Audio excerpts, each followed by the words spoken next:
Good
day to everyone. This is your host Vance here. That's right. Today's Wednesday, 9 p.m. sharp. We are live.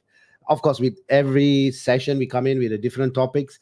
And today's topic, of course, you all have seen our banners. Of course, a roof over your head, right? And over the past couple of weeks, we have been covering a lot of on the health sectors.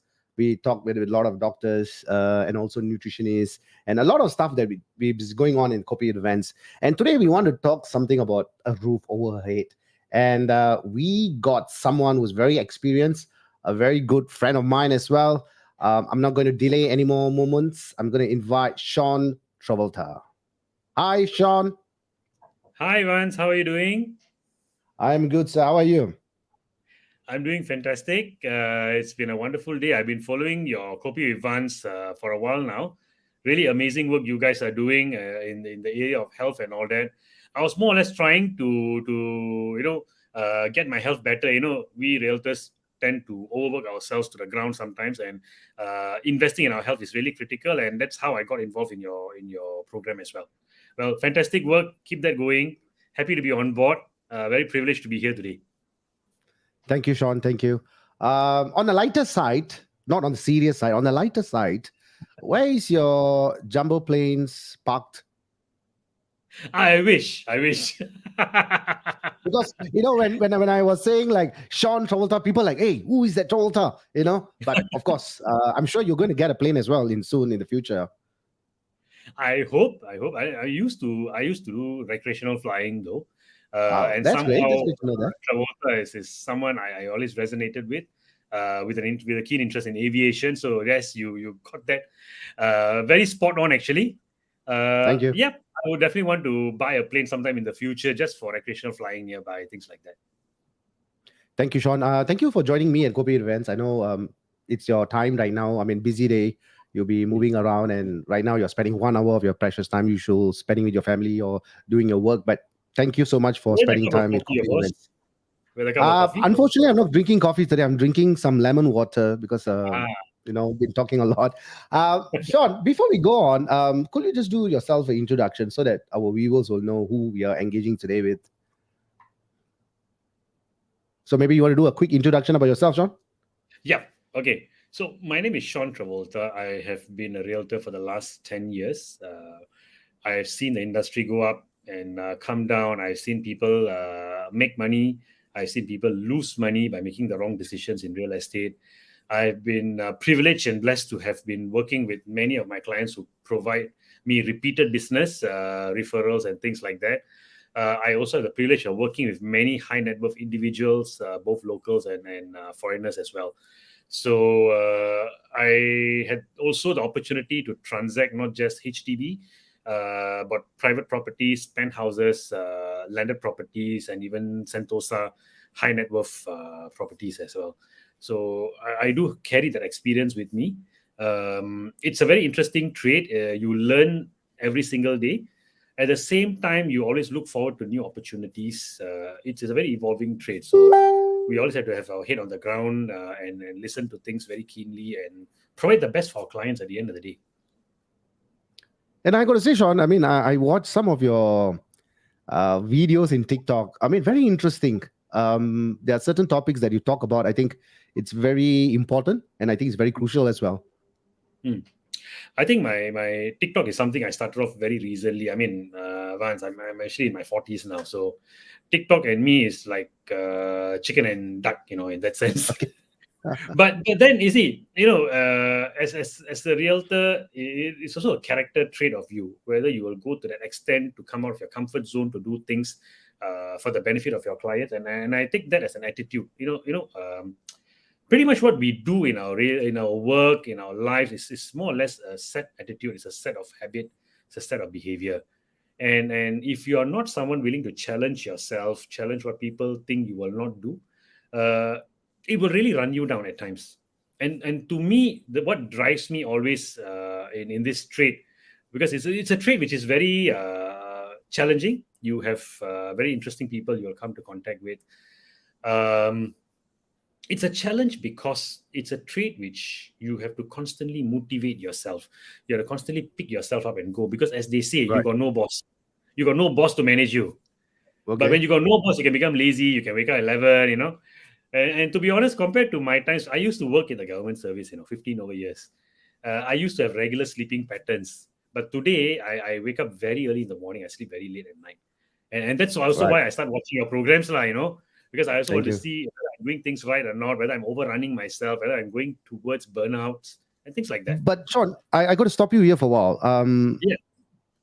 I got some information because you are the founder of Unicorn Division, and I saw you in one of your videos that you actually went sending pamphlets door by door. I thought usually the founders are always at the back seat, and the front lines are the rookies who will be going through. But in your case, you are on the ground. So what's the secret behind that? You see, you can't win a battle by having the general right at the back. That's my philosophy. I think if you look back in history, the Yom Kippur War, right? The general, if I'm not wrong, is Benjamin Netanyahu's brother. He fought in the forefront. He was killed in battle, and he led the army to victory.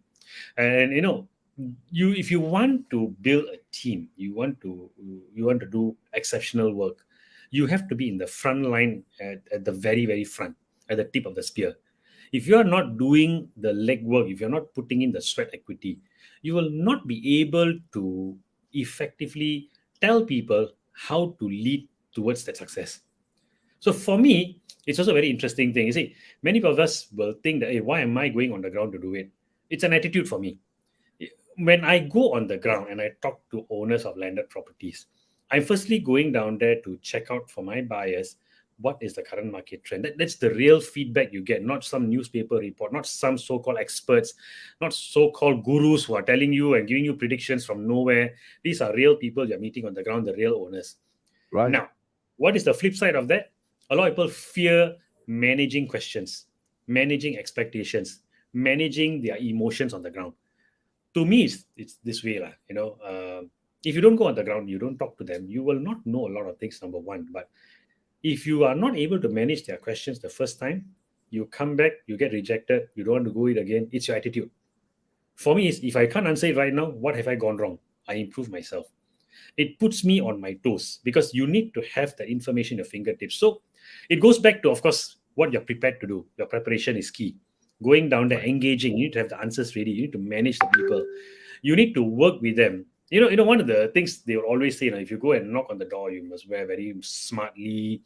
You Yeah. must wear at least a long sleeve and all that. One of the videos I saw, you are wearing Bermudas. If I got that right. I actually wear my track shoes, my sports attire, and I treat it as I'm going for my walk, So it's Right. just two in one thing. I get to get my morning walks done. I get to put in my steps while talking to people at the same time. So it's easy. I only have 24 hours in a day. I need to better utilize and maximize my time for the most number of benefit. And being a civil servant, we always design things in such a way there's more than one benefit out of doing one single activity. You build a shopping mall, you must drive traffic there. You must have interchanges down there. You must have a lot of sub economies going on around there, because that piece Right. of land must generate revenue. It must have commercial value now and in the near future. So when you come with that kind of background, right, every single step I'm about to take, I must think of how to make that more effective for me, how to make it more effective for my clients also. So Right. that's how I run. And yeah, you are right. I always go in my shorts and t-shirt. One very funny story actually which happened. I was going to this landed property to just put some flyers and all that. Then this guy was standing outside doing his gardening. So I say, "Hello, how are you?" He said, "Hey, okay, what is it?" Oh, because my buyers looking to buy in this area. This is my leaflet and all that. And all. I say, you look and say, "Hey, how much they pay you per hour to go and draw this flyer?" So I say, "No lah, boss. I'm not the flyer boy lah. I'm actually the agent." Huh? I thought normally they come wear long sleeve and tie. I told him, Yeah. "No lah. Hey, I have to walk many houses to go and check for my client. I wear long sleeve and tie. By the time 10 house only, I'm sweating like mad. No, you don't mind I talk to you like this?" He said, "No lah. Come in. Let's have a coffee." Wow. So So you got a coffee actually, break? actually, that was the icebreaker. I just entered that house because I was dressed as casually as him. All right. I'm pretty sure if he sees somebody, because his man salesmen are coming in with long sleeve and tie. So if he sees you as a salesman down there, I don't know whether he would have done that. But that short moment, you see, that's why I said it puts you on your toes. It's how you react and respond at that moment in time, which you can make it or break it. And putting yourself on the edge down there every single time you go out is very important to drive you forward. Right. So you got a coffee break. You have another friend, and there's a potential of you to market it out, his property, or maybe even he buys. So I think you are not eating two birds in one stone. You're eating three birds in one stone, am I right? Or four, because you're exercising as well. Actually, Bingo. he didn't want to sell the house immediately. He's saying who are the other neighbors selling the houses down there. And he's telling me, So like, he's okay, doing I'll send you the numbers. You can talk to them. okay. Because they live down there for many years, they will know all their names, right? So, if you break into one, you break into the entire community already. And Thank you, that's Sean. the real So value of going to the ground. thank you. So you are eating many birds in one stone. I'm going to jump into the question that has already been Oh, set great. up for you. Of course, Okay. there's a lot of questions to engage you. Viewers, you can also able to engage Sean if you do have any questions. We are in Spotify and Apple Podcasts as well. We are LinkedIn, YouTube, and Facebook Live. So we are in all social media. So Sean, I've been reading news about how property prices are going up and inflation is rising to make basic things more expensive.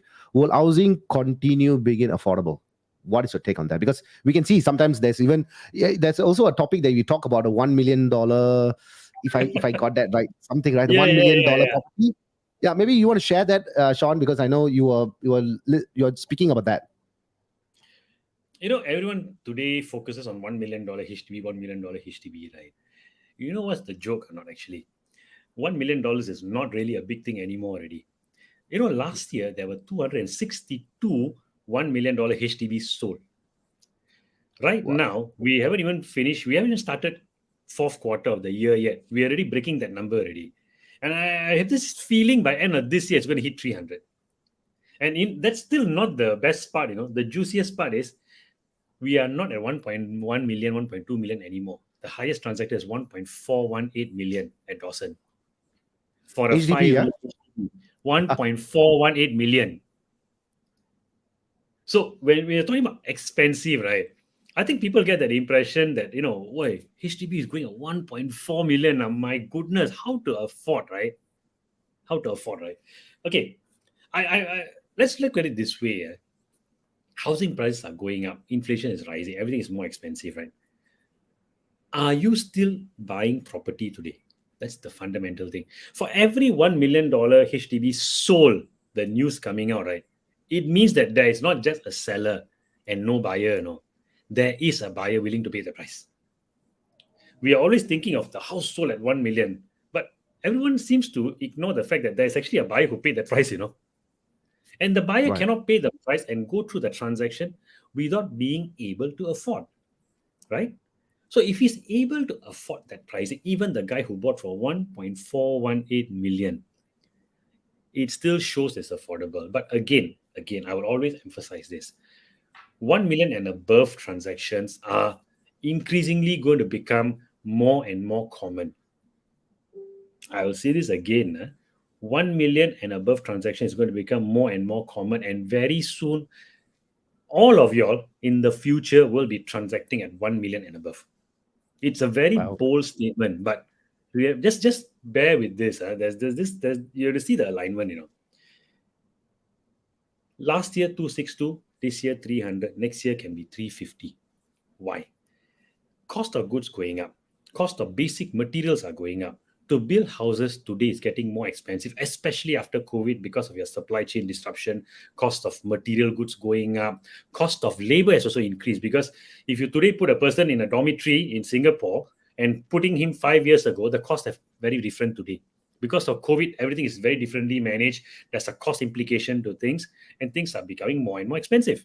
So if things are becoming more and more expensive, do you expect the developers or the business people who are selling you the houses to actually maintain the same price? We see even your Kopi, Kopi? We drink Kopi, right, in coffee shop. Even Kopi prices Yeah. are going up. So Yes. everything is going up because costs will go up. Inflation will naturally drive the price forward.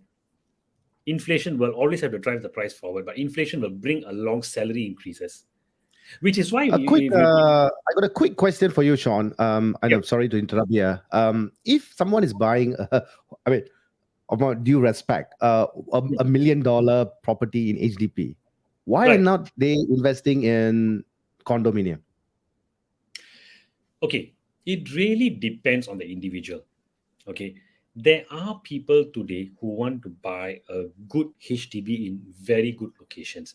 There are a number Right. of reasons for this. Because if you take a look at HDB prices and condo prices, can you see a location where the condo price is cheaper than HDB? Really? Rarely, right? So if you go towards the central location, HDBs, okay, you need to understand that there will always be a natural price gap. Where is this price gap? For your 4 room flat and 5 room flats, you compare it with the 3 bedroom condominiums. What is the gap? There's a certain buffer down there between this pricing. If central locations is a little bit more fatter because you don't have this component called executive condominiums. If you have an EC in that equation down there, then your gap thins a little bit. So you have a few things to bridge the gap to. So if you go to the outer core region, the gap is a bit thinner, because from a HDB you will jump to an executive condominium before it goes to a condominium. So there will that be the gap is still there, but you have a bridging product in between.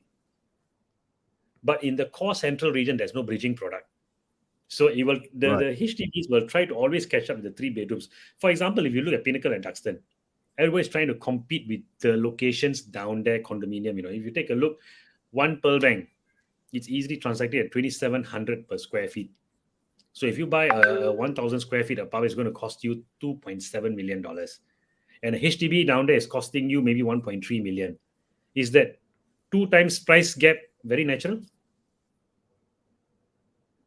Is it very normal? If you go to another estate, let's say Hougang, a 3 bedroom condominium will cost you about, if you go for the cheapest one, probably $1 million. Right. And your 5 room flat, what is the price down there? 500 to 600, almost $700 now.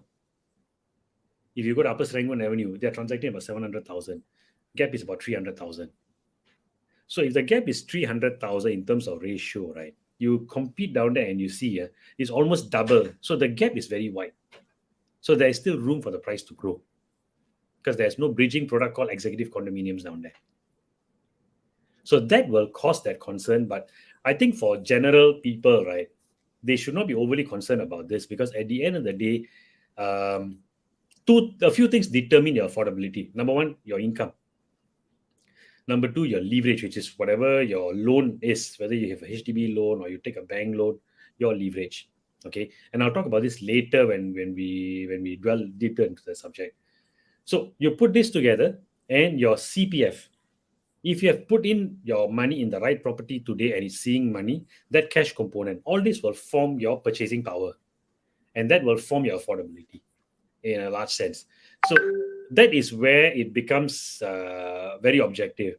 But this topic of affordability can become subjective to a lot of people, because You have to understand everybody have their likes and dislikes. Everybody have their thoughts and opinions about things.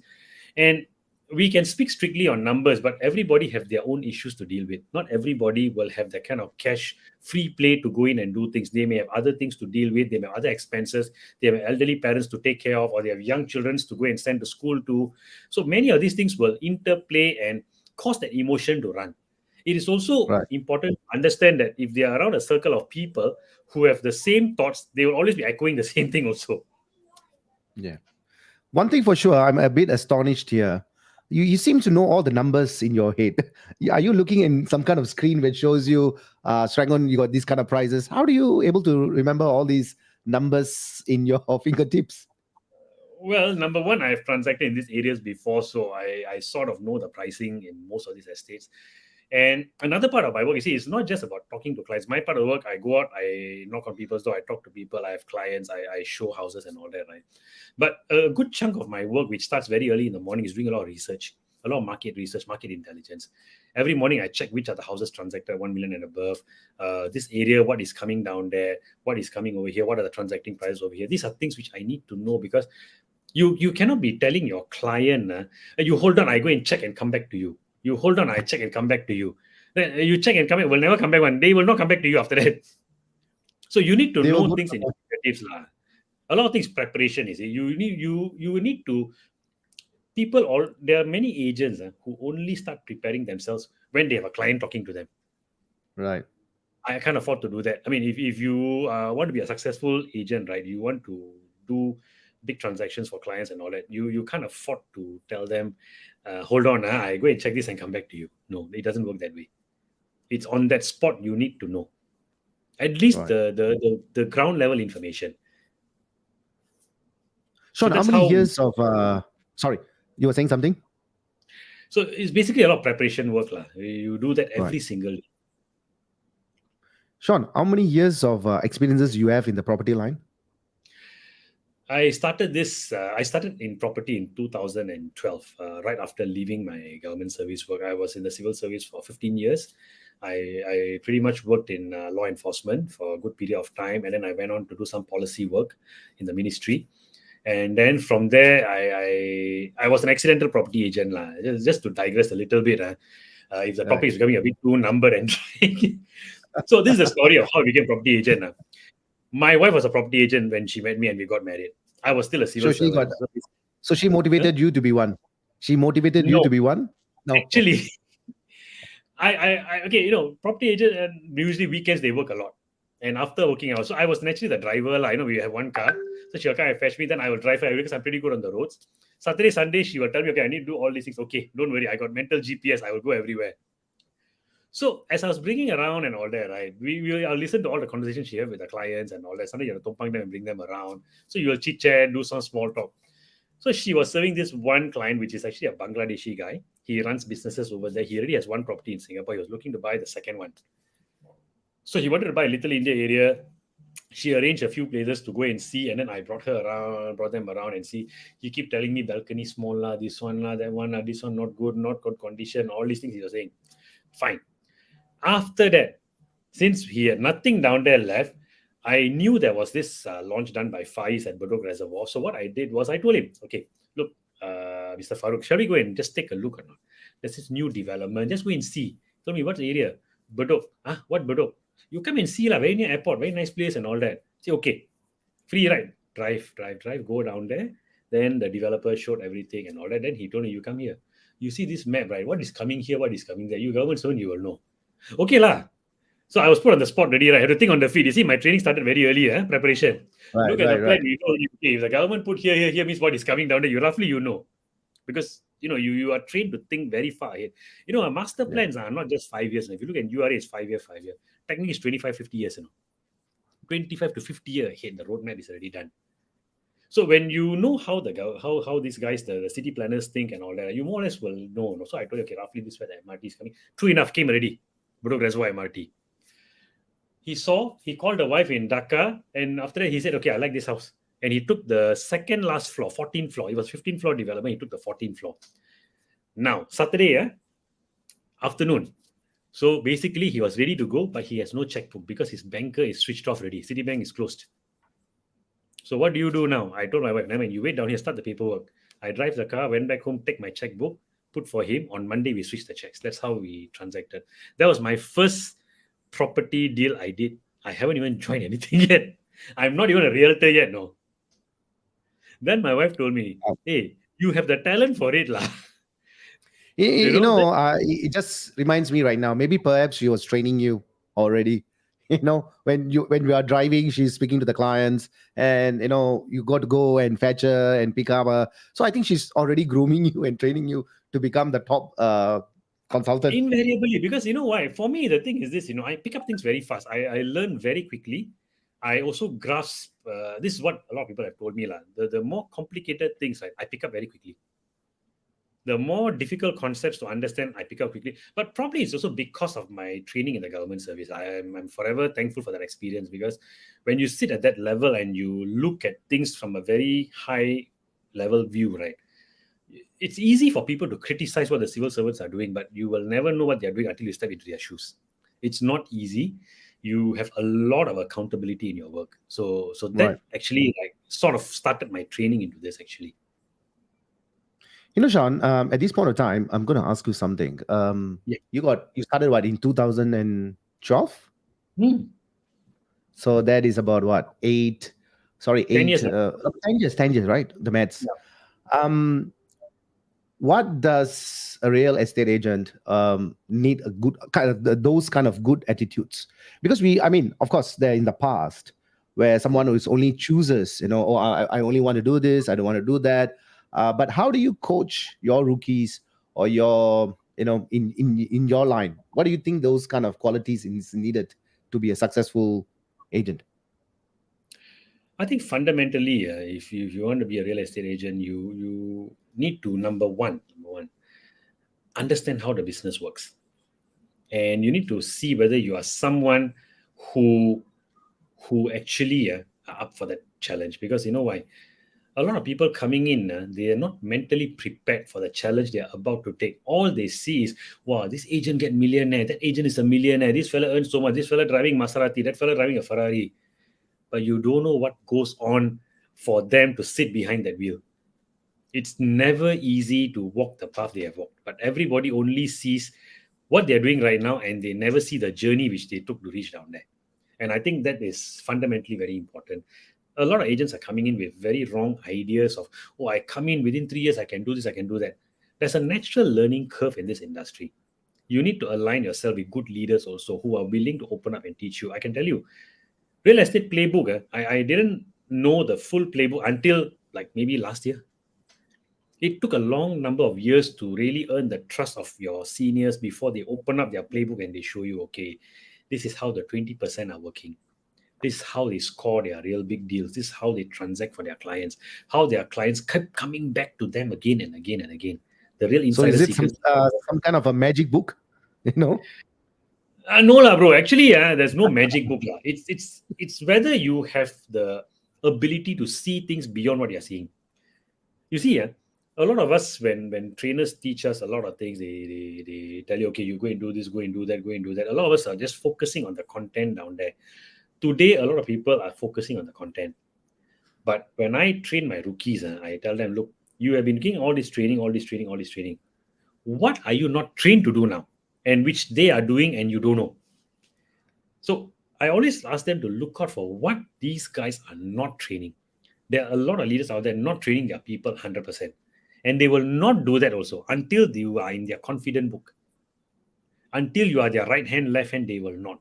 I am privileged because in my company right now, I'm in that position where they are telling me everything.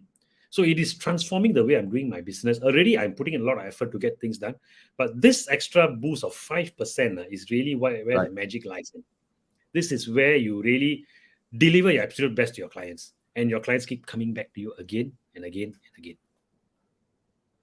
At this point of time, again, Sean, we have a viewer here, Billy Silva. He said, well, behind every success man, there's a legendary woman to push you up. So thanks, Billy, for that. Definitely a booster for Sean and his partner. Thank you so much for that. Definitely For sure, for sure. Thank you so much, Billy.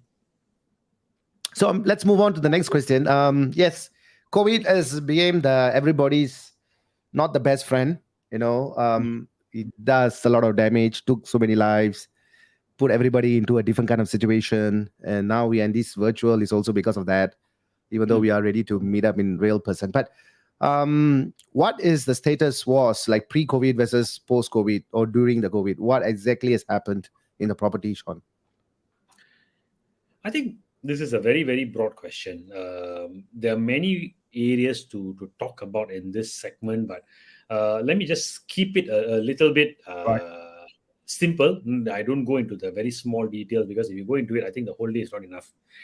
So pre-COVID, pre-COVID, the market was slightly very different. It was a more buoyant market. We had a lot more new launches then. So the resale market was a little bit more stagnant. People were tied between BTO and resale HDBs, but resale HDB were not getting that much attention as it's doing right now.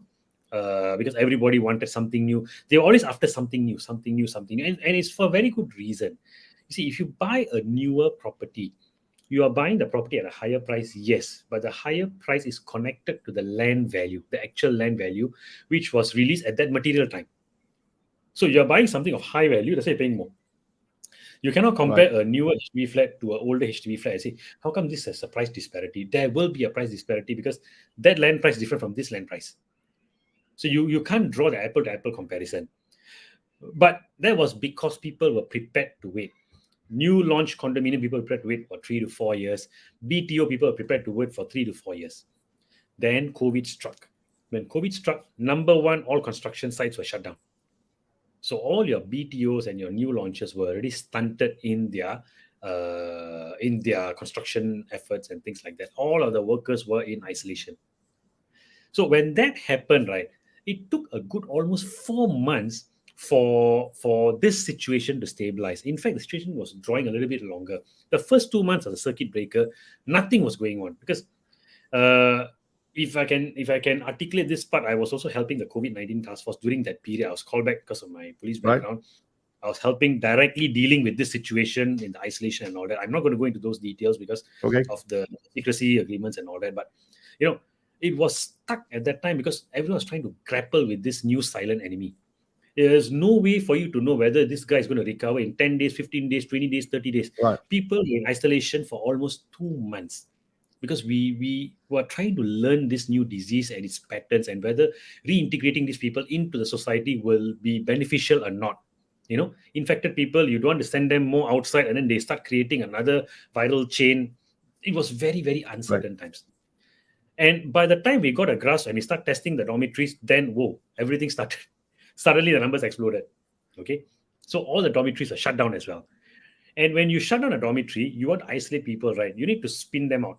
So they were starting to have clean dorms within the dorm area so that people recovered within a certain time frame, right? As a time-based discharge, then they push them inside here.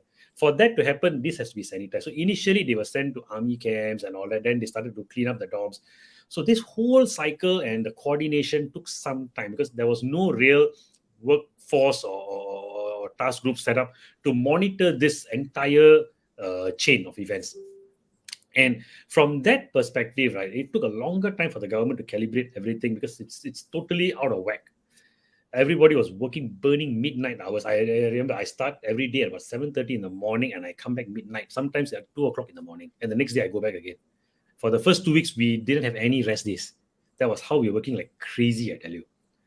But then after that, things started to stabilize. And then once they realized the workers are okay, fully recovered, they started to reintegrate back construction. That took almost 5 to 6 months.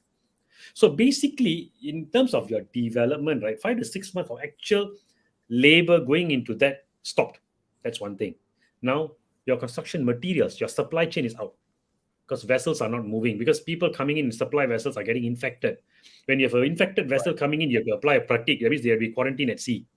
So there were things like this going on, and everybody was trying to grapple with the flow, what the international community is trying to do, how to streamline this in a way that trade can kickstart while we don't stunt ourselves and create a new explosion in terms of virality. Things like this it was a very heavy mess to be said, if I would articulate correctly. But We persevered and we got that through. And COVID impacted a lot in terms of cost, in terms of time, in terms of value. But I think one reason why property prices did not drop during COVID, even though a lot of people were asking me, can you find a fire sale going on? I can tell you zero fire sales are going on. The So the prices first didn't drop at all? will get from their client, hey, anybody doing desperate sale or not? No. I will buy. So can you imagine, even that kind of situation, there are people with cash ready to buy people out, There are people waiting with cash to buy. And where did these people come from? Just to give you a little bit of background, right? 2018, 2019, there was a slew of on blocks going on. Okay. Many properties were going on block. So which means that developers have bought these places, they have paid out these guys, and these guys are now sitting with cash. The total value of this 2 years of on block transaction is almost $19.8 billion. $19.8 billion is ready to deploy. So while COVID was happening, developments were stunted. I was telling my clients, you don't worry, the market not going to crash because this money is waiting to come in. You don't buy, they will buy. You don't buy, somebody will buy. Who's that somebody? This $90 billion waiting to buy. You see how the connection is? They're just holding on to their money. And anyway, the developer not chasing them up because they cannot start construction anyway. Right? So you put one and one together. That is why, not just that, there's just one specific factor which we are very lucky on because there was ready cash to pump in. And today we see that happening. You see all these condominiums launching, 80% sold, 90% sold, 80% sold, 70% sold. Why is this happening? Because all these funds readily available. And another thing why this did not crash, there's two reasons why market will crash. Because if you buy a property today and you want to sell it desperately, there's only one reason why. It's because you cannot afford to pay. If it's a house you're staying, it means you lost your job, you have no more income, you don't see income security, you have desperately downsized to move out because you don't want to pay this monthly overheads. That's one. If, you are not someone who lose their job and you want to sell very fast, you will probably do it because you want to bring your money out of the country very quickly. So you will drop price. But drop price doesn't mean this guy lose money, That was the foreign advantage pre all these cooling measures. Foreigners were able to sell at 100,000 lower and go off, they will crash the market. But when they exchange back the money in their currency has devalued against Singapore dollar. So which means they go back richer. But our people and their properties are just stagnant down there. This is why they have additional buyer's stamp duty. So the cooling measures were there. They were already set up to prevent all these fluctuations from naturally happening when economy shifts here and there. So we were lucky because the government was ahead of its time. They're already seeing the trend happening. They've already seen the crashes in the past. They studied it. And our civil servants are very intelligent. Please, whatever people say down there, don't believe. They are highly intelligent. They know more things than what we think they know.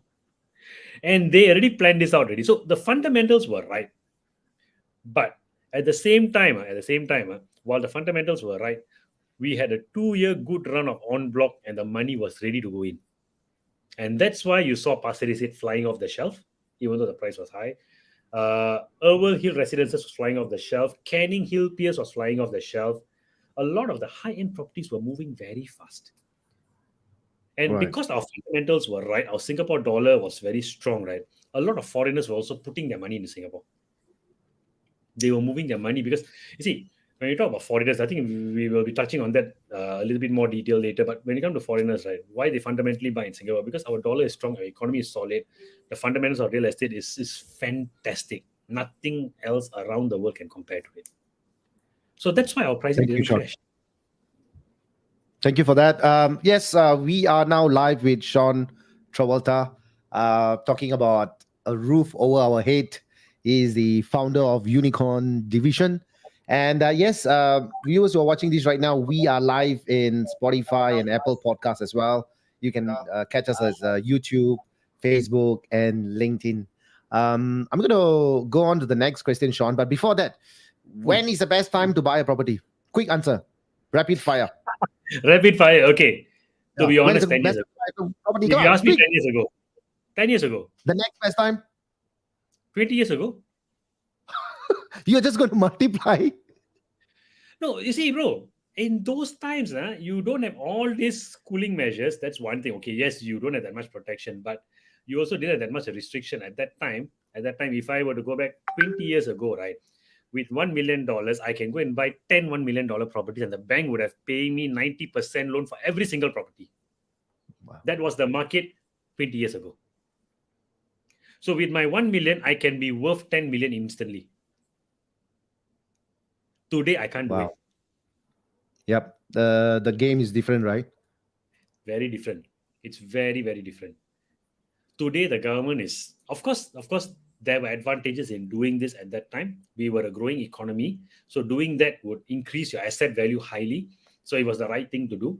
Our economic growth was double digit, and we were moving from third world to first world. That journey will naturally have double digit economic growth. It was the right time to do that. But when we are a developed country where we are highly connected globally, where small events here and there can shock the market a little bit, it is very, very important to be financially very prudent today. And I think this game of what 20 years ago people played will not be relevant today. But if you Right. ask me, when's the best time? That was the best time. Because if I had done that Okay. 10 years ago, 20 years ago, I would Right. be very different person today. You will be parking your jumbo jets, private planes. Got to come and Yeah, meet you at man. your. Now that you reminded Yeah. me, yeah. I have to build a time machine now. I have to really So look for a yeah, time machine. Sean Travolta. Yeah. Right. I mean, we still wish you all the best. I know you work really hard, so wish you all the best for your private jets upcoming in the future. Sean, let's touch a little bit on your. I mean, how income has risen up in the last 10 years. I know we covered a little bit of that, but maybe if we can go a bit detailed, and then we will move on to the next question itself. You see, I had a client who was telling me that the prices are not going to go up anytime soon. And all that. I meet my fair share of people who are naysayers, who always say that, no, I don't want to buy now because the price is going to crash next year, because, it will not be affordable anymore for people because the income is not climbing up, things like that. So when in your career, you have people telling you this, right? For me, I will go and check up the numbers, lah, because the numbers won't lie, because I want to know whether it's a fact or it's just a perception by someone. Perception. So I Yep. dig up some stats. In Singapore, there's Think Stats, right? Think Stats are actually a platform where all the statistics are parked. It's open platform. Anybody can go and check on it. It's available. So when I plotted the data, right, it clearly shows the last 20 years, your income has doubled. What was the per GDP per family nucleus revenue or something like was about $4,000 over dollars. Now it's like almost $9,000 per family income. So that is one indicator to show how the income has doubled over the last 20 years. In that same cycle, your real estate has gone up by 180% in terms of your pricing. Maybe with the COVID, because the statistics are at least 1 year behind time, right? So with that, maybe it's bridging the gap right now already, double by double. At the same time, I've seen the last 10 years, this is very interesting fact, bro. They even have statistics to show the number of supercars on the road. Right. They also monitor that trend. These are luxury goods, right? The population of luxury cars on the road in the last 10 years has doubled. Right. So if a lot of people are saying that, we will not be able to afford anymore, the affordability is going up. There are people out there in their younger generation. I met my fair share of younger couples buying houses and all that. The income is not like what we used to have. No, 5,000-6,000 considered very good. No, during my time. Today, their income is like $12,000 to $15,000. Young couple in their late 20s, just had a kid. They're doing pretty well. Both of them are graduates, probably working in the financial sector or something like that. They're earning about 12 to 15,000 as a combined household income. So with that kind of income and the age they have, right, the age projection, right, they're easily able to afford a $2 million condo. So when we say affordability, right, it's a very subjective term. To somebody, it may not be affordable. It's not because he cannot pay for it. It's not because he cannot pay. He is not willing to pay that price. So we need to Right. understand one thing as a consumer, right? Is it because you are not willing to pay that price and you think it's very expensive that you are coming to this conclusion? You see, when I say this, there's no right or wrong answer. Ultimately, the client, the consumer is always right. Whatever you think of, you are right, because you are in your position to make the best decision for yourself. But if you are taking that decision because you feel it's expensive, but you could have taken that chance and you could have bettered your future, it is also a responsibility you owe to yourself. So you need to acknowledge that accountability there. You cannot blame, oh, I was not told this 10 years ago. You know, you will hear this also. If I knew 10 years ago, I would have done it. You know, so you need to also be accountable to yourself. You only have one life to live, you know. You only have one life to make the best out of. If you choose to live it till your last day in this fashion, you're accountable for that ultimately, because you have made all that decisions from day one till your last day as to how you're going to live in between this journey. So if Right. you want to live a different life, you have to make the decision to go. Agents are not there to make decisions for all these people. No, we are there to show them what's right, what the options available, and to some extent nudge them into it. I will just call myself. You know, there are some people who are like, they know they have to cross the bridge to go to the next stage, but some people will stop at the first stage. They are frozen. Then you have to tell them, don't worry, this bridge is built. There's a very solid base. You are about 100 kilograms, but this bridge, 500 kilogram. Also, you jump down there, also won't break. So you try crossing step by step. Some people will go, okay lah, can lah. We go, then halfway, alamak, was so deep downstairs. Ayo, how? Then they will freeze down there. I think, shall I turn back or not? So then you have to sit down there and say, hey, you already come halfway already, what? The other half is just very short distance away. You don't look down, you look straight and you go. You turn back and you always look backwards. So, you know, these are things which we do to encourage, just like in your profession, you're a coach. There are people who can actually naturally achieve their health goals. Yep. Why would they need a coach? Because sometimes they hit roadblocks. They hit roadblocks because sometimes they don't know what to do, or because when they actually going through that journey, they are new to it. They are getting multiple signals. They are just not aligned. They get some cloudiness in the head. So you need somebody to talk to and you know, trash this out and work things through and all that. So that's where we come in. We come in there to see how this can be aligned to work for you. If you have a certain situation, how do we now work around the situation to get the better outcome for you? So this is essentially our job, actually. Right. Sean, I'm going to stop you here for a while. We have another viewer from LinkedIn, because we Yes. are live in LinkedIn as well. So thank you, Kuban. Kuban has said, as a select few increase their affordability, or is it general across Singapore? Okay, that's a very good question. Definitely, just like COVID, some businesses flourished. Their shares went up and all that, especially Zoom. You know, Zoom clearly went off. Anything which is offline, Amazon Web There you go. Services flew off the charts. Netflix grew their subscriptions, but naturally, some other business will suffer. So when things like this happen, affordability go up, right? There will be some segments of the community who will make more money. Their affordability will be matched, or they will increase exponentially. So instead of them looking for maybe a $1 million condo now, because the income has gone up suddenly because of this shift, right? They are now in higher demand. They change companies, they get 30-40% more income. They'll be looking for a higher target now. There'll be some people who have companies who are like hedged against this kind of pandemic situation. They're a little bit more recession proof. They have deeper pockets, so they're able to finance things too. Their affordability will probably be the same. There will be some people who are displaced, but people who are displaced may not form a substantially large community. They would still be like downsizing. There are a lot of people who downsize and move to HDBs. You know, there's a lot of transactions going on during this period. One of them was people who were selling off their condo and moving to HDB. Yep. Why? Because they want to free up some cash. They want to put aside reserves because they didn't plan for this kind of eventualities, because they were highly leveraging their incomes against the property. They probably didn't have a good reserve aside, and maybe one of them have lost their job out of this or have taken a pay cut. So they want to, balance their balance sheet, I would say. So things like this were happening. So when we say generally affordability has gone up, it has gone up generally, but it will not apply across the board to everybody. But here I'm speaking in the context of why the price is still on an upward trend. The price is always on an upward trend because affordability is generally growing. Now, for those people who are impacted and they are buying something smaller, more affordable property, it is still within their affordability to do it. But whether the price was same 1 year ago for that property they bought, you must see that price indicator. All the properties have jumped up. If they had done this 1 year ago, they would have gotten it cheaper. But because they are doing it during this time period, they're buying it a bit more expensive. But again, from the affordability standpoint, this is something affordable for them. Thank you, So Sean. I hope I Thank you, answered that Kuban. question. When I mean, if I didn't come across very clearly, do drop me a message. I'm also on LinkedIn. Do drop me a message. I'm happy to just pick up the phone and have a chat with you. Thank you for that Maybe question. you Anyway, want, maybe Sean, you want to tell your LinkedIn contact as well, so Kuban can inquire more about it. it's still the same. Sean Travolta. I'm probably the only one around with that name. Not John Travolta, please, No, Kuban. It's Sean Sean Travolta. Travolta. Yes. Right. But Sean Travolta definitely is going to get his jet planes, right, Sean? Right? Yeah. You're No, going I to hope take to me. do that at some You, point. you're going to take me. You're going to take me for a ride, buddy. Right? 100%, bro. Um, 100%. all right. We are now at 50 minutes.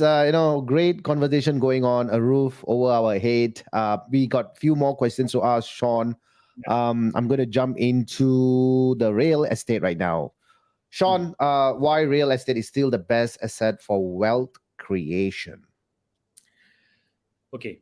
Um, there are many ways to generate wealth. I think there will be people who will tell you that you have stocks and shares, equities, and they also have this alternative investments today, which is growing very big. Things like your Bitcoin may fall within that definition. There's also some groups which are selling whiskey, barreling. Many kind of alternative investments are available. But predominantly, when we talk about wealth creation and assets, right, the most common comparison I get, even from my own clients, is instead of putting here, shall I put it in my stocks and shares? Like, can I buy more SQ shares? Can I buy more DBS shares? Because I'm seeing this thing happening, seeing that thing happening, and it's a bit more easier for me. Okay. Now, the thing is this: when you want to compare assets, there are advantages and disadvantages, and not all assets are for everybody. Where I say real estate is the best asset is taking reference from all the millionaires in our history who have grown their wealth. Most of them have grown it through their real estate. And their strategy is very, very specific. They will buy and they will buy and they will buy. They don't buy and sell, buy and sell, buy and sell. They accumulate. And there's a reason for that fundamentally. But there's also a good sizable amount of people who will say, look, stocks and shares are for me. And when we talk to these people, they will say number one reason is liquidity. I can sell anytime. Number two reason is affordability. I have 20,000, I can play this game. I can grow it. So the price of entry and the liquidity of this asset is the number one reason why these guys go. Now, there's no right or wrong answer again. The proponents who will lean towards stocks and shares are very strong supporters. There are probably people who like to see the charts, looking at the candlestick going up, going down, the green and the red. They'll probably put the Bollinger Bands in between, and they'll start, looking a bit more actively on where the downwind is, where the peak is, and things like that. These people like to do it, so they will naturally have a liking to it. Okay, they like to do that. They prefer doing that because small amount of money, they don't worry so much. If they get their hands burned, they'll just try it again. Real estate is very different. Real estate, yes, it requires a lot of capital, but remember, it is only asset where you just need to put in $1 and the bank is willing to put in $3 for you. Your equity in a property at the time of purchase is 25%. 75% the bank is taking the risk on you. So when you have a 75% partner coming in to invest with you down there, you only have to pay them for the cost of borrowing. You don't have any other asset classes which does that for you. And you are not valued by only your percentage down there. You're valued by the property you own. So when you talk about wealth creation, like I mentioned last time, $1 million can buy a $1 million property. My net worth will be $10 million. Right. Today, I'll probably buy maybe two if I have $1 million cash, or maybe three. Depends on how I want to play the game, how I want to structure the entire asset and things like that. But here's the thing: the real advantage of real estate as a point of asset and wealth creation comes in from the fact that number one, the banks are willing to leverage with you and give you the money to go and buy at a very, very cheap rate. In Singapore, we're talking about 2% being very high today, but if you go to most countries, it's about 4%, 5% already. Singapore 2% is really the cheap. No, even your credit card don't give you that, no, to buy your Gucci, your LV and all that. You go and buy a luxury car, you don't get the same rate, no. Why is it Right. only real estate so cheap? Because the banks know it's a safe asset. So they're willing to put the money with you, right? You go and buy a Rolex and you tell the bank, hey, give me 75% equity. You go and buy a Ferrari and tell the bank, put in 80% of my money for me. I want at 2%. Nobody will give you at 2%. They'll probably borrow you, but probably at a 4 to 5% rate. So that is one key advantage. Another key concept of real estate, right, is if I talk to somebody today, right, I'll tell them, look, if you today you buy a private property, in the context of private property, you are going at 25%. By the time you pay up and your children are grown up and all that, probably you have paid about 80%. So let's say now you buy $1 million and this takes place over a period of 15 over years and you paid up to 80%. Price has gone up by another 40-50% from there. So if you already have a property value of 1.5 million and you have 80% equity inside, okay, simple calculation, 80% equity means that's your value, 20% is still covered by the loan. So if you take that 80% value of the $1.5 million, you have approximately $1.2 million in terms of equity in that property right now, for which you put in very little money because your money has grown. And out of the 1.2 million, if your children suddenly applies for medicine in Singapore and they don't get a place for medicine, many of these people will have this thing, oh yeah, never get medicine, I must send overseas. But you send them to London to study or Australia to study, it's going to cost you $500,000. Who's going to borrow you this money now? This is where your real estate comes in as your private bank, your personal private bank. You can go to your banker, you can tell them, look, I got $1.2 million equity in this property. Can I take an equity debt loan? An equity term loan will give you 75% of your equity back to you at a certain borrowing cost, which is the same as property, 2%. So now you can take up to 70% of $1.2 million. That's about $840,000 to send your kid to even Harvard if you want to. At 2%, education loan is not that cheap, right? Yep. It's not that cheap, and they'll ask you 1,001 question. They might not give you all. Here it is up to you. They can give you the money. You do whatever you want. If you don't have a children who's going to go and study and all that, let's say your business suffers. You're a business person, it suffers. You need to raise 200,000-300,000 capital. This is how you raise capital at a very low cost. You go and do a business loan, it's 6 to 7% flat rate. And they may not give you a lot because they will say, hey, look, your balance sheet do not add up. But with property, nobody asks you this question. You have the ability to do that now. So this is where wealth creation comes in, and it's a bit more flexible in that sense. But it's a long-term game. Really, it's a long-term game. Wealth creation, you need to have a very long-term mindset. You need to look very far. You need to know what's your end game. When is your retirement? At your retirement, where will you be? What is your step-down plan? How will I now enjoy walking around, smelling the flowers, bringing my grandkids for holidays and all that in a very easy way? Don't stress myself too much. I got revenue coming in. I got something parked off. I'm leaving a legacy behind. Very few people see very far ahead, no?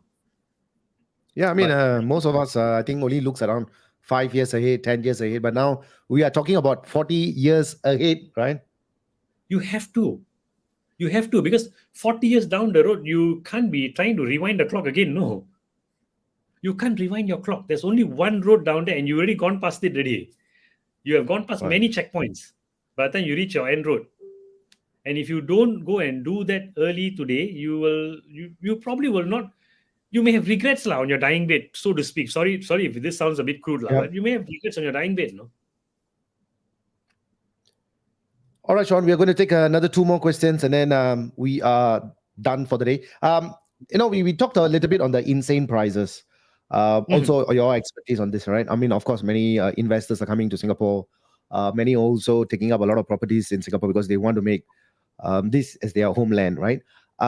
Due to this, and do you think they are a part of it to driving the prices up for the locals?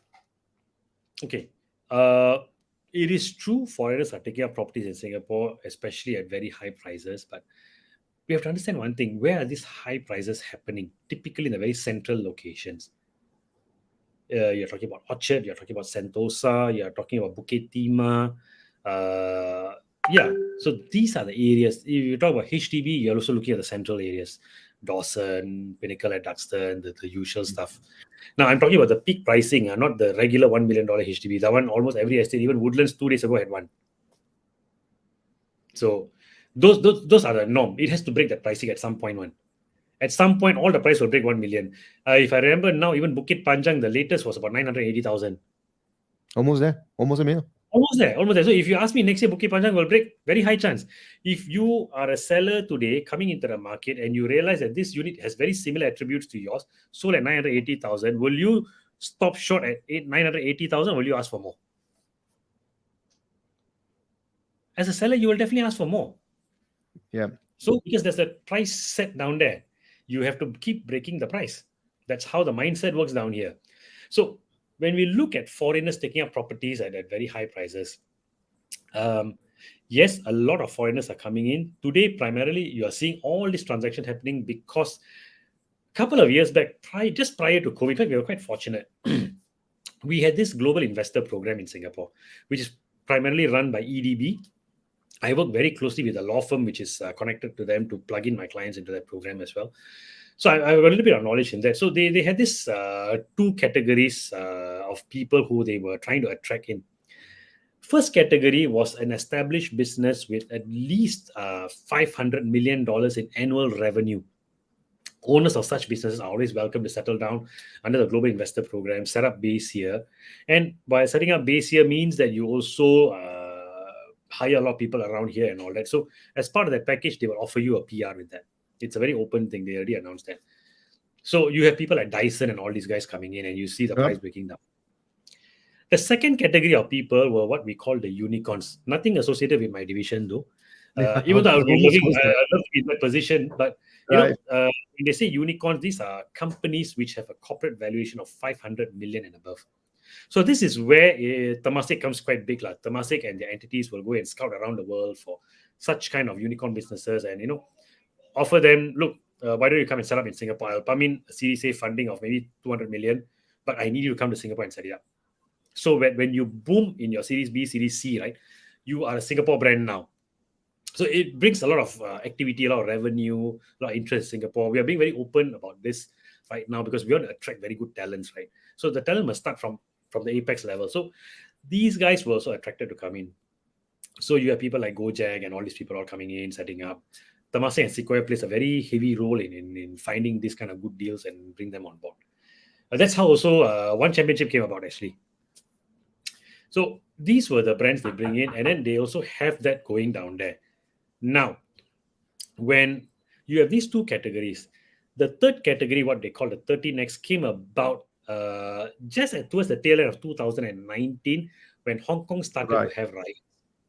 You know, when the Hong Kong riots took place, right, the key impact for them was not really the streets burning up and all that, but a lot of the fund houses, mutual funds, family offices all moved out because they found Hong Kong to be a little bit unstable.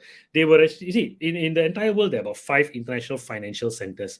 You have Dubai, you have London, you have New York, you have Zurich, you have Hong Kong, and you have Singapore, about 6 or 7 of them. So Hong Kong was the main hub for Asia. So when that was happening, right, a lot of people were getting very frightened. Hey, you know, Hong Kong is not a stable place. Probably there are some Chinese elements working down there. So much so that everybody was getting very frightened. They started to look for alternative. Singapore, just nice. They came out with the 30Next program. You don't have to show too much. You just need to show, I think, something like 150 million abroad and 50 million to be brought in Singapore, something like that. And they open up this category for these people.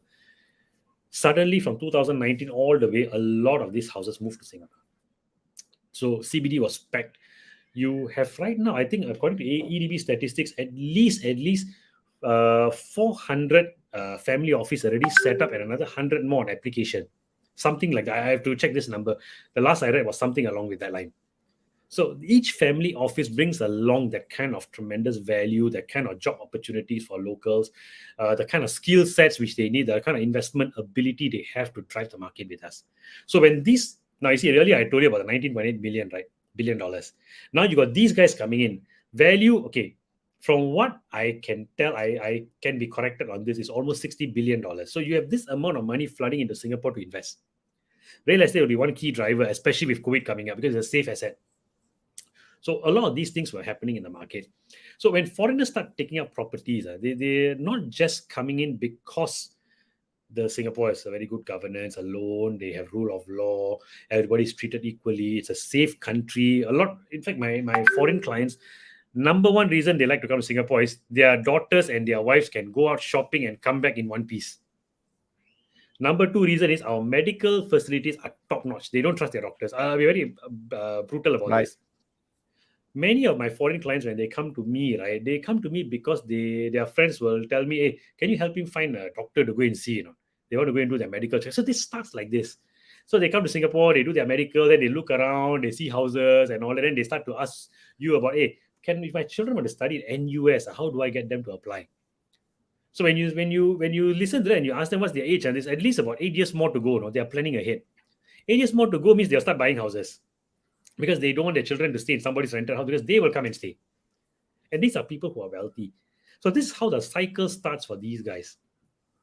So when they come in and they buy, right, the one key reason why they buy is the strength of Singapore dollar. I will illustrate this one very good example. I had a privilege of serving one client many years back. So this was a referral from India, and this guy was referred by a friend down there, and he told me that this guy wants to come and do his MBA. So he came, and then I showed him some places and all that to rent. He said, no, I want to buy. I said, hey, but you are coming here to study your MBA. Why you want to buy? I said, no, I got my reasons. Okay, fine. So in the end, Normanton Park, the old place, I got him an apartment down there at about 800 That's and right. almost $1 million. Sorry, about $1 million when I bought this many years back. So he finished his MBA and he was working in Singapore for a year plus. So I thought he's going to settle down here and all that. But one day he called me and said, Sean, I need to speak to you urgently. So I went down, I met up with him, and he told me, look, I have to sell this house quite fast. I said, why? No, because I need to go back and take over my family business. My dad is not feeling too well. He's asked me to come over. I said, okay, but the market is not good today. At that time, the market was on a downturn. So there was fluctuation, not much cooling measure at that period. So it was on a downturn. At that time, the value was about 845, 850,000. So I told him, you're going to be selling at this price. He told me, no problem. You just find a buyer and sell off. So I thought maybe this guy very loaded lah. It's okay lah, 150,000. He loses coffee money or what lah. Then I started to market and all that. Fortunately, I got him a better price, like 875,000, and he signed everything. No emotion, no. Bro, I tell you, Indians come down here and invest. They are very, very dollar savvy. They are very savvy. And for a guy who is like losing 120,000 in my head, I couldn't sleep. Yeah. And he paid commission some more. No, never negotiate. So, with all my clients who are foreigners, I always do this. You can call it my hack. I'll volunteer to send them to the airport. Because that's the only time they'll be inside the car with me, stuck for the next half an hour, and they have no choice but to talk to me. So I use that opportunity to pick on them. So I told him, look, I need to ask you this question. You bought this house at $1 million and you sold it for $875,000. For me, I myself cannot accept as a Singaporean. You are an Indian. I know Indians pretty well. How are you able to stomach this? So he told me, bro, why are you feeling like this? Yeah, because you just lost 125,000. I said, then he told me, but in what? In Singapore dollars? I'm bringing back Indian dollars, don't you think? Then I was like, okay, what am I missing over here? I said, hey, look, I'm very blurred. You're my first foreign client. Can you please tell me what is going on in your head or not? It's eating me up. I couldn't sleep last night. So he told me, okay, look, when I came to Singapore to buy the property, the Indian rupee was $1 to 37 rupees. Now I'm selling it and bringing back at $1 to 54 rupees. I'm going back richer with my own money. And I stayed 5 years for free. Even after paying your commission. That's when for me was, so this is why these guys come here. They are not buying the property. They are hedging their currency against Singapore dollar because of the volatility. And during COVID period, this was highly prevalent because a lot of countries, when you have economic stagnation, people are not spending, GDP contraction, right? To increase the GDP level, you need to have domestic spending. When at a time when people are keeping their money, they're keeping their reserves, they're tightening their belts, how do you make people spend? One way is what they call quantitative easing. So they print money. That's what US is going on right now. It's on QE infinity. They went through many rounds. Now they print until they finish. They're printing. So people feel they got more cash on hand, they start spending again. That's to induce spending. Now, when you do that, one of the side effects of that is the good thing is it helps to increase domestic spending. But the flip side is your currency value will drop against another currency which is stronger, especially if they don't have that high QE levels as you. So Singapore was a little bit more controlled in terms of quantitative easing. We do, but not at the level of some countries. So many of these guys who are affluent, these guys coming to Singapore, right, they're of some level. They are probably well connected, both domestically with the politicians and all that. So they will probably get some inkling. So if they know the country is going to print, they know that their $1 million is going to be 900,000 in 1 year, they will definitely put it in Singapore. Lah. Safe country, what? Where else? And it's a financial center. Right. Some of money going is very clean already. So this is why foreigners are coming here. The key question is, do they impact the general market?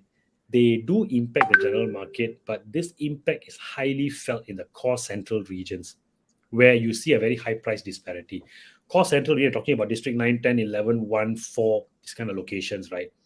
You will see a very high price bandwidth starting from $2,500 per square feet right up to even $6,000 per square feet now. That is your price band. Of course, this 2,500 is moving closer and closer now because your rest of core region is catching up to almost 3,000. There's an overlap going on. So with that overlap, they have to bridge that gap already. Right. That's just market movement. But the biggest impact is the core central region. Rest of core region, outer core region, your other areas like Tampines, Pasir Ris, Woodlands, Chua Chu Kang, you won't have that kind of big impact because of these guys coming. Because they don't play in these areas. They don't throw their money in these areas. They only look for the core central because they also want to buy something to brand themselves with. It's a trophy home for them anyway, right? You will see Sentosa prices going like that. It's just the location. They won't want to be seen anywhere. When I have my clients coming in and I tell them, hey, Thompson Hospital is not bad. Thompson, I don't know. Can you send me to Mount Novena? Arrange for me a doctor down there, can or not? Why? Because my friend went to Mount Novena. La. So I cannot go anything lesser. It's a face Right. issue for them. Right. So same thing. So when they're buying here, it's good to engage in a conversation to find out, hey, who have I buy down here, who who have bought down here. Then they will tell you, yeah, my friend bought at this place. So you roughly know where the competition is for them. They usually want to buy one step better, a better deal down there. All right, Sean. Wow, I got to say this is a very in-depth informations. We talked about a lot of on the pre-COVID, post-COVID. We talk about housing prices crashing. We talk about income rising up. Wow, it's a lots of information, and I'm sure viewers also have enjoyed that. Viewers are watching this. We are live on Spotify and Apple Podcasts. We are in YouTube, Facebook, and LinkedIn as well.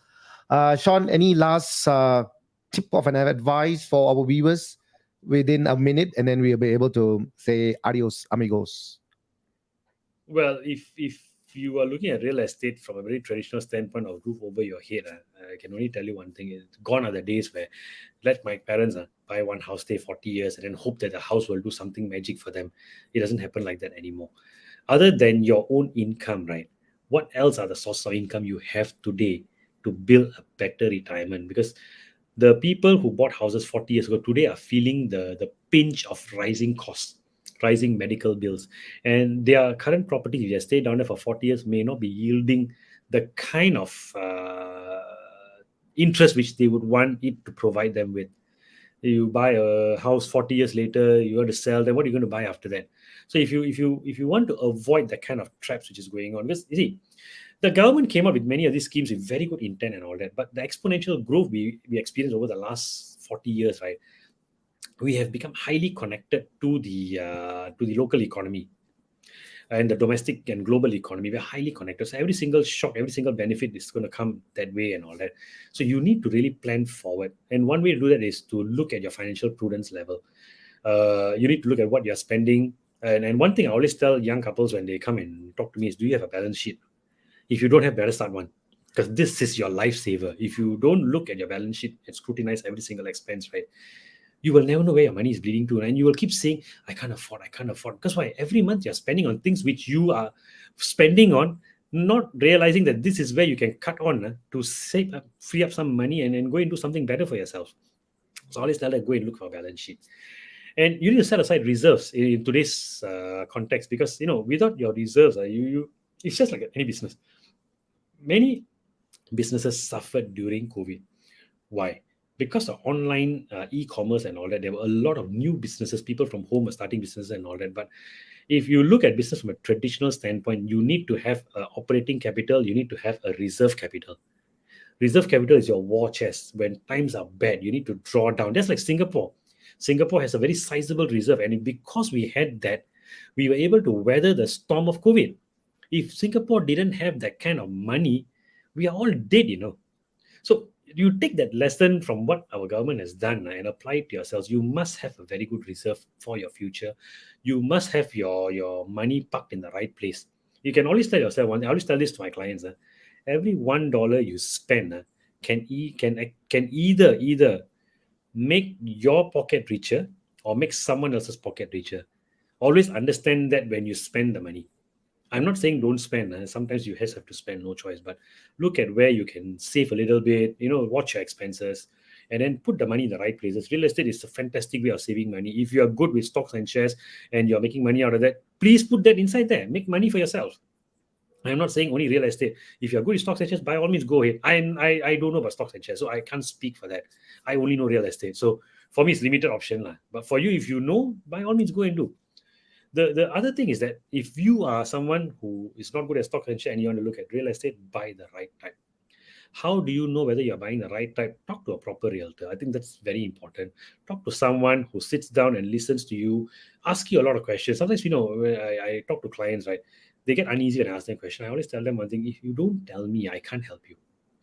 If you just want me to execute your order, I can do it very easy. But if you don't tell me enough, I can't help to streamline and bring you down the right way, to go and do all these things. So talk to a right realtor, find the right asset for you, something affordable, something good, something which has got good capital appreciation in the long run, and something which will fit into your long-term retirement plan and end goal. It has to fit in that plan. So you need to know what you're going to do. Okay. Of course, I will always say this to every client: real estate is your true key to your retirement. Why? Because I've got a very famous question, no? Bro, if you look at Facebook and everything, right, you will see a lot of real estate just popping up and all that. Can you name me the number one salesperson in Singapore or not? When this person talks every year, once a year, everybody will listen. This is why I say I like real estate. Real estate, we got one top salesperson who drives the market for us every year. He just did last month. Right. Anyone you know? No. No wild Ever guesses. Yeah. watched the National Day rally? Sorry. Ever watched the National Day rally? Mm-hmm. Who's the number Oh, one okay. salesman? Mm-hmm. Every year. This is also another foreign client told me, I always watch a prime minister talk at National Day rally because he actually tells me where I should go and invest. Because when the government talks to you and say, I want to do this, I want to do that, they actually do it. And they're spending money to do it. So if they're spending money down there to do it, they are not going to do it because it's charity. Singapore is Singapore Incorporated. At the end of the day, everything runs with profit on mind. So if you are investing with them, you're going to make money. So you need to also understand why this is your true key in the Singapore's context. Because if you just know where you're going to invest, you see where the government is doing, and it's backing you. A government, when they put in money, they're backing you up down there. It's a Right. government-backed stock, bro. You can't go wrong. You cannot go wrong. And that's why government got involved with the cooling measures, because they don't want this market to drop. They don't want this market to drop. They got actively involved. They tweak the levers here and there to ensure that these shocks are not happening anymore. Foreigners coming in, dumping the property down here. You see, dump the property, they can go back richer because they have that price advantage. They are converting back to their currency. But today, they can't do it because they are paid 30% more than any local. So when they get 30% more, means they have to convert at a higher rate to get the same money back, which means that will bridge that difference. They don't have to undercut you to get a good price, and they exit higher for them. That is bridging the gap to make the entire playground more level for everyone. That is the true intent of the additional buyer stamp duty, which is laid on them. And they also know it. I got foreign clients telling me, oh, I should not be buying in Singapore. I tell them, look, you also know why this is happening. You just see whether this rate is tolerant for you. You can swallow this rate, you come and do. And they still come, they still come and buy because they know the value of doing this long term. So that's what I will say. I mean, you really are financially prudent. You must understand the market, talk to the right person, buy the right property. Even if you don't buy and sell, if you buy one good right property, it will serve your retirement very well. So Thank that's you, how I'll end Sean. off today. It's been amazing. Like wow. I love to continue this, but unfortunately, it's 1 hour 20 minutes. There are Right. so many things that wanted to talk with you, but of course we have to cut out because we try to keep it within an hour. But thank you Yeah. so much for putting in your time and taking time to explain as well in our a roof over our head at Kopi with Vance. Definitely going to catch up another cup of coffee with you very soon. Right, man. You You also happy with recover that? when you're back with the Right, coffee, actually. right. Yeah. For now, no coffee until I get back my voice. Yeah, Thank yeah, you so yeah. much. We will stay connected. Thank you, Sean. Thank you so much for everybody who's coming online. And bro, again, I always watch your shows. Keep doing what Thank you are you. doing. You guys are doing an amazing job. Thank you. And thank you for having me today. I'm again very privileged to be here. I know if I talk Thank about you. real estate, I cannot stop talking. They say Indian take the mic, cannot stop. So yeah, true to that. I'm a true Indian, so I do that.